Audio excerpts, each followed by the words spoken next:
Hello folks, Typhoon Carter here, and I bring to you our DPP Revival Invitational set. This is a round 4 winners bracket matchup between former Memphis Grizzlies legend Gilbert Arenas, also an FBI informed, no, it's just Marcop, guys, and Starmaster.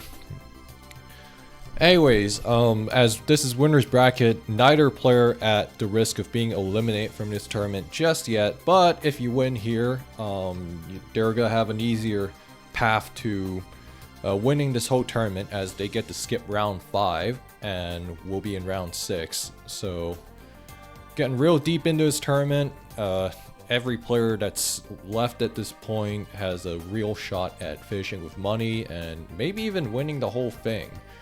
That being said though, let's jump right into this. Hippo lead, Breloom lead. Hippo does not want... Okay, Hippo's just gonna be the sleep sack here for Marco, and Breloom looking to focus punches. It is Sash Breloom. This means it's probably carrying Effect Spore, but the Jirachee's gonna eat that up just fine, and Superpowers into Jirachee does not quite do enough, and the Jira is gonna be able to get a wish off. And Donphan's gonna be Starmaster's entry point to try and get rocks up, you know, and then Clefable shown, Marco bringing a full-on stall, and then Starmaster, this might be like Loom D-Knight Gira with like Donphan, like this is something that PDC has used before. Not sure, but anyway, soft boils and then into Laddie.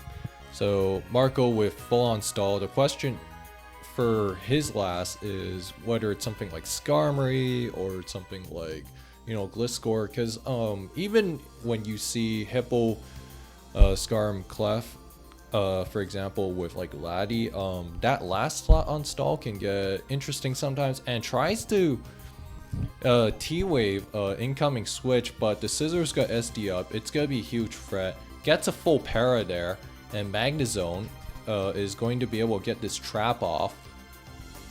And Akaberry's there and full para, so we don't know if this Scizor had superpower or not, and Starmaster expressing some frustration in the chat. And D-Knight's gonna be a huge threat here. He could let a Draco rip, but I got DD up, and Marco does not want to see that. And Jira's gonna be swapped in. Gotta eat up this Outrage, only doing 29%, so that's a Bolt or Impish Jira. And Jirachee's gonna get a wish off. And getting an unusually long a free turn Outrage.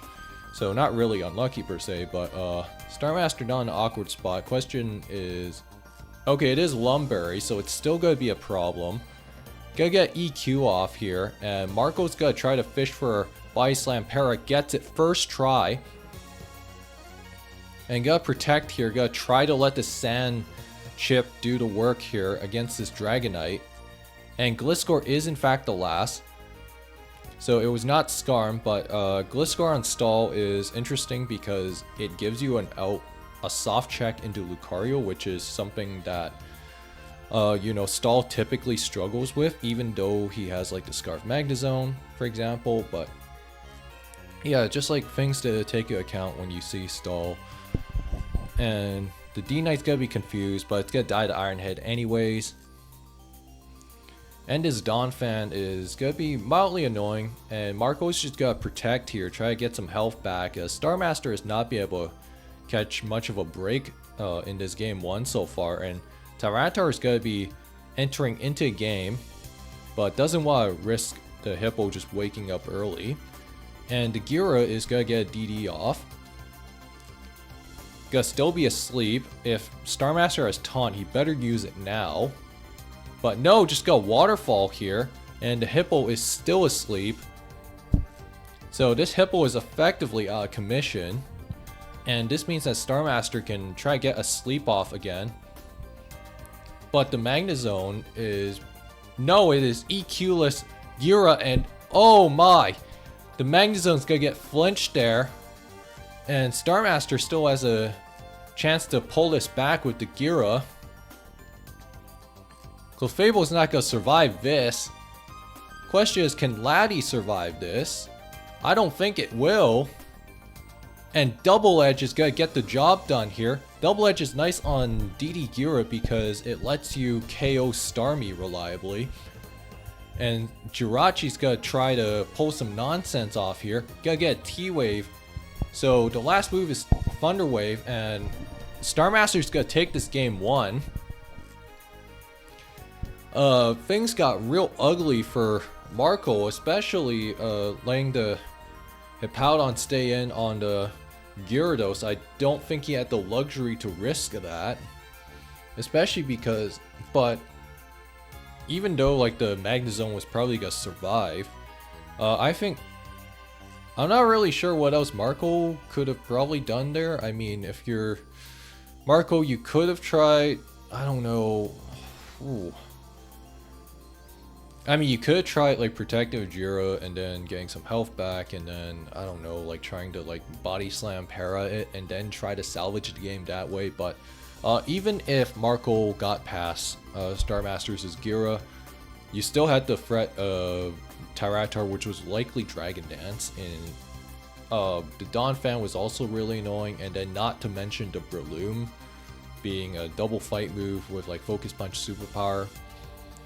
So there were quite a few things that went horribly wrong here for Marco, and then like the Gliscor trying to fish for a full para, I don't know if that was necessarily the best decision for him, but just things to think about, especially considering Marco had a fantastic start to game 1 with factors that may or may not have been out of his control. But that said though, let's go into game 2.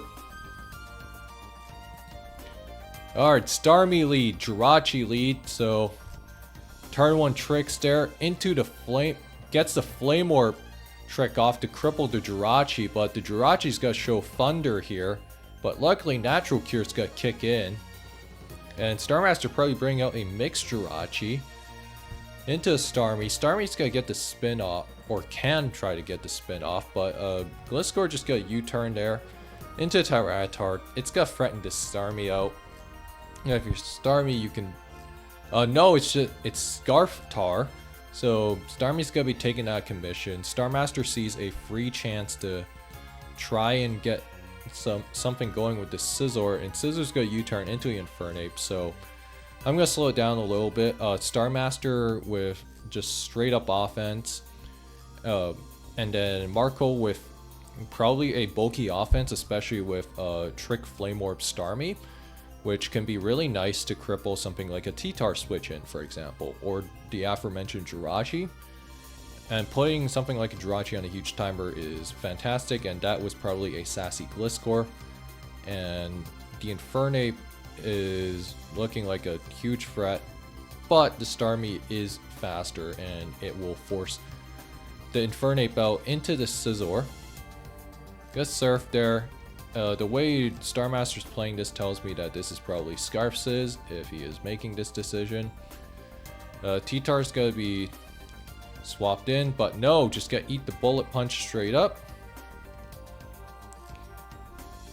Oh wait, no, it might have been CB Sizz, oops. But Jirachee's got threatened to Fire Punch here, and Starmaster's own Jirachee switch that's gonna be his own Jirachee answer, but it's Marcos' Jirachee may or may not be faster. We don't know for sure. This could be 308 Jirachee on Marco's end. This could be 328 Jirachee on Starmaster's end. Not immediately clear. But just got Fire Punch here, and Starmaster's Jira is going to go down. And looking at the state of this game, Infernape looks to be a problem, but Marco needs to have a secondary Infernape answer anyways that isn't Starmie, so maybe something like a Laddie could make sense here. But like Laddie's just a very splashable poke. Oh, there is the Latias indeed. And close combat doing 37%, so that is a CC, or sorry, a choice band Infernape from the looks of it. And gotta try to fish for a crit there, doesn't get what he's looking for. And Laddie is going to have to recover, get some health back. But Starmaster finds a nice entry point here with Scizor. Go threaten a huge U-turn on this Latias, but the Lati will probably survive. Yep, shrugs it off, and T-Bolt's gonna take out the Scizor. And the Latias is now in kind of an awkward spot because U-turn will probably kill this thing. And things looking a little rough for Marco, but the Infernape is slowly wearing itself down. And it's probably going to be at about like 14-15% health. The next set comes in, and Metagross is going to be Starmaster's follow-up. And D-Knight is going to be the Sleep Absorber from the looks of it. And this might be CB D-Knight from Starmaster. So let's be careful with the Sleep Talk. And gotta sacrifice the Latias from the looks of it. Sleep Talks indeed. And gotta get the extreme speed off, but because it's choice band due to how Sleep Talk mechanics work, it means that the D-Knight is effectively a sitting duck. And Marco burning a lot of clock here to figure out his next move. And got a body slam here. Does not get what he's looking for, but a Fire Punch burn can save this game. So that's one way Marco can actually get out of this. But he's gonna need the burn like either now or later, or okay, Iron Head works too, I suppose.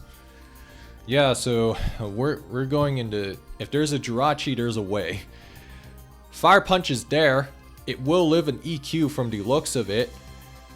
And yes, it will. And Marco will probably be able to get another Fire Punch off.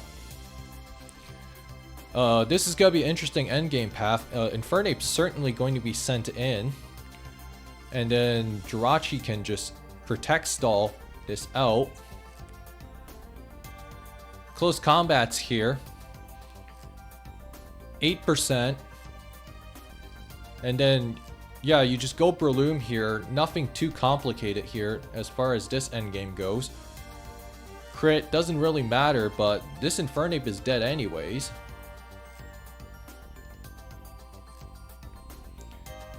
Oh, the other way Marco can get out of this though, even with the D-Knight, is if he can get a double protect off, or the Dragonite Sleep Talks and gets a bad roll. But if you're Starmaster, I think you have to bank on this Dragonite actually waking up, getting an early turn wake up. That is the only way that he can actually get out of this. No, opts to protect there. Actually gets what he's looking for. And that's gonna do it. Marco's gonna survive this game too. And Starmaster expressing some frustration. And then about that, and then some banter being traded. You can't really see this. And then Starmaster saying that Marco got lucky AF at the start of game 1. And Marco's like 9-turn sleep. I don't know about that one, Marco, but that being said though, series tied at 1-1. Interesting endgame. They're interesting teams from both players. Marco with a balance with a Starmie, Gliscor, Lati, Backbone, and then you have T-Tar and Breloom as win cons. Well, also Jirachee by extension. So this is like kind of a prototypical balance that you might see that isn't Zap Me. Something like Gliscor Starmie is like a pretty interesting pairing as well, defensively, because Gliscor can help you cover your Tyranitar matchup to some degree. And then Starmaster, you know, with Infernape, Starmie, and then like CB D-Knight. And then really you kind of see the issue with something like a CB D-Knight with Sleep Talk. It's not as reliable of a Sleep Absorber as you might think because of the inconsistencies that comes with using Dragonite. That being said though, let's go into game 3. We got a rubber match underway here. Hippowdon lead. So we got Hippomere here. no real need for guesses as to what both players might be bringing.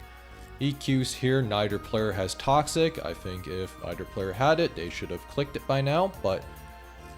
oh! G-Not crit there, that actually matters because Hippo normally lives that, and Marco off to a good start here. This Jirachee gets burnt though in exchange, but Starmaster already significantly behind because of that Grass Knot crit. And I think, and then Clefable, yeah, so this is like a stall with a Jirachee as a win condition here, and Clefable is gonna knock off here. Classic handshake, per se. But Starmaster, 8 turns in, already significantly behind. Losing that Hippowdon is huge because you can't really handle physical threats as well. And then Heatran's not really a good answer. And Snatches! That is, you know what they say, that is an evolution of what they call Snatch Blissey from ADV. Just get snatching the soft boils away. He's done 4 times in a row. Is Starmaster going to get snatched again? Finally gets a soft boil off. That was a sequence of events if I've ever seen one. And this is... And Jirachee gonna get a crit Iron Head here. So this is already a chaotic game. And U-turns there into the Latias. Latias might be Starmaster's secondary win condition. It could be CM Lati. But that might not necessarily be the case here. It could just be defensive Lati. Ice Beam there telling me it might be T-Wave Reflect Latias. Waves here. Magnezone gonna get Parrot on the way out. And Clefable is going to be the T-Wave Absorber. And Clefable going to S-Toss here. And Tentacruel is revealed to be the last here. So Tentacruel, interesting poke to see on stall. It works nicely as a Toxic Spikes setter and a Toxic Spikes absorber. It gives stall a bit of a way to deal with something like Iron Head Thunder Jirachee, which... Actually, I'm not sure what the yeah, which is what Lefty's Tran is supposed to help handle with, but... structurally here, and then, oh, Jirachee taking that is too impatient there, but... Man, I think this is actually a really bad spot for... If it wasn't already a bad spot for Starmaster, and Heatran's going to come in on this T-Bolt. That is a Spadef Heatran if I've ever seen one. And gotta trade T-Wave for Lava Plume. Surprised Lava Plume didn't kill there. That might be especially defensive Magnezone. I know PDC has some builds like that. And Clefable being burned there is actually kind of bad because that means he can't be Parrot anymore. Magnezone just got eat up this Iron Head all day. U turns out does not want to be trapped by the Magnezone. It is Rest Magnezone. And that's gonna make things even harder for Starmaster to actually try and win this game. And the Jirachee gonna come in, gonna try and make some magic happen, but as long as that Magnezone's around, that's not happening. It's gonna be a very slow game of PB stalling, but as far as I'm concerned, this game, barring any mental errors from Marco, this game is as good as over. And Jirachee's got a Wish Up, and Starmaster just flailing for his life here. And this game could have been interesting, I think, like if the Hippo doesn't get critted by Grass Knot early on. Especially because we know this is a mixed Jirachee. Or either that or... Actually, yeah, it's probably a mixed Jirachee though. Like, because you gotta have Iron Head to, like, punch down opposing Clefable. For better or for worse. Iron Head's here. Again, like this Magnezone with Rest. I mean, the really nice thing about Magnezone is that it's so flexible in terms of what it can run. Oh, huge crit there. That crit is critical, and Clefable probably just got tossed us down, but you don't want to allow that to happen. And Starmaster's own Clefable is not really a good long-term answer because of Snatch being a factor.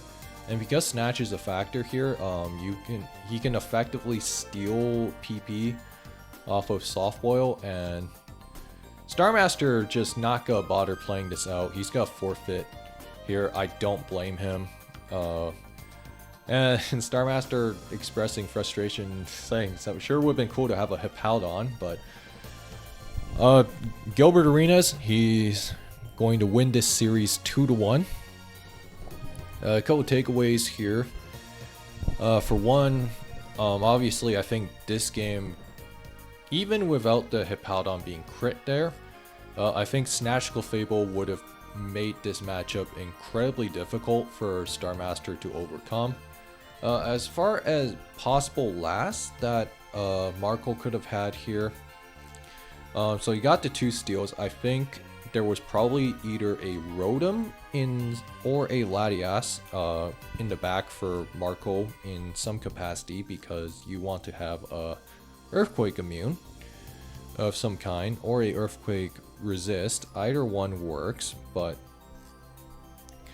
the other thing I think Marco could have had in the back here, as far as I'm concerned, I'm just trying to think what else he could have here. There's Rotom, there is like Lati, and then like but because he showed Grass Knot and Hidden Power Jirachee, the other thing I think Marco could have had was maybe something more offensive, maybe actually I'm not really too sure thinking about it, but even something like Gengar could be cool. I think I've seen Gengar on some Hippo teams, but I don't think it would have been as likely. I think a Rotom would make sense. Gengar could make sense. Lati I think you absolutely need to have, because otherwise you don't have a proper fight resist. And generally, like, if you're just thinking about last, I guess for people watching at home, I always say, like, think about what the team is missing offensively or defensively, or like maybe what kind of key threats do they need to be able to handle certain things. So like that's just things taking into consideration. And then really you see, I think the main thing for Marco's team you can see is how something like Clefable and Magnezone, for example, something like Magnezone only ever has one job, right? It's to trap steals or cripple steals, you know, like things like that. But because its job is so simple, it gives it the opportunity for it to run things like Rest, like we see here, which makes it be able to check Jirachee even better. And if Starmaster's Jirachee didn't have U-turn, then that Jirachee was almost certainly going to get PP stalled to death, or just like get 1v1 pretty handily. And then even something like Snatch on Clefable is cool because you can, it makes it really helpful in the Clefable mirror, which is generally just really awkward. It usually boils down to PP stall management typically, but when you have something like Snatch in the equation, now it's like you can swing that mirror match in your favor. That being said though, if you guys enjoyed this video, like, comment, subscribe, and consider donating to DPP Revival Invitational, this prize pool. That being said though, I will see you guys next time.